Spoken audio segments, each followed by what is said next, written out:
The disciples spent the day trying to work out what was happening. Could they really believe such a crazy story, especially one told by women? Yet Peter had confirmed it. The tomb was empty. The disciples were going through their grieving process. The women's visit to the tomb was part of that. It was the burial rites.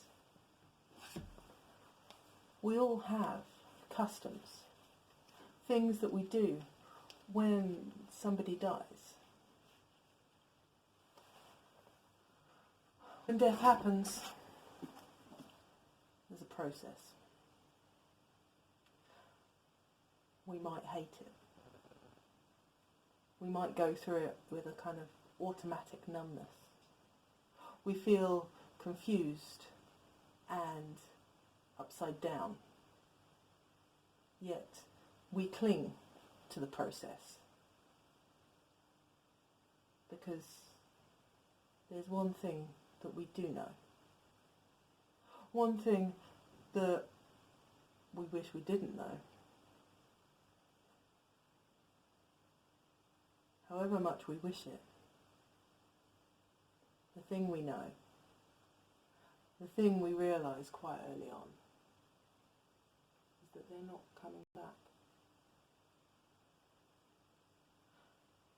Because dead people don't rise, do they?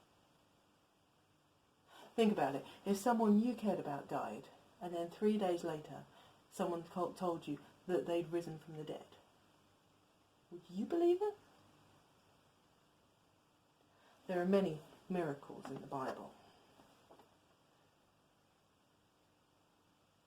but this is one of the biggest.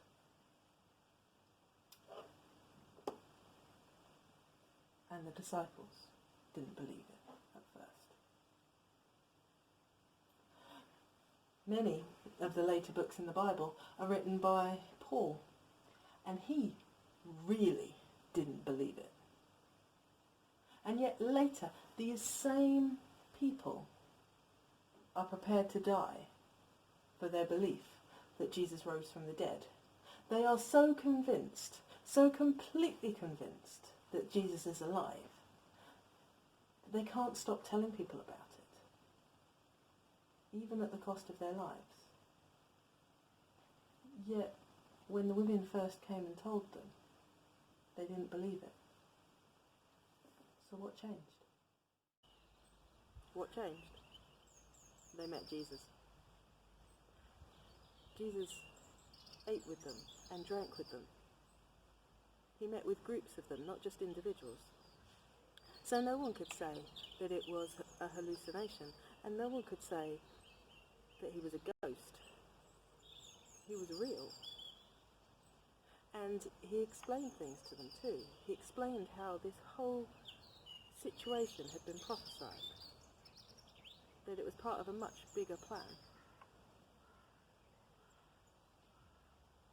And that meeting, that's what convinces many other Christians too. I am convinced that Jesus rose from the dead because I have met him. Now, I can't prove that to you in the same way that I can't prove that Italy exists. Unless you're prepared to listen to the experience and evidence of others, or unless you're prepared to go there yourself, you might just believe that it's a make-believe country. Country shaped like a boot. How can that be real?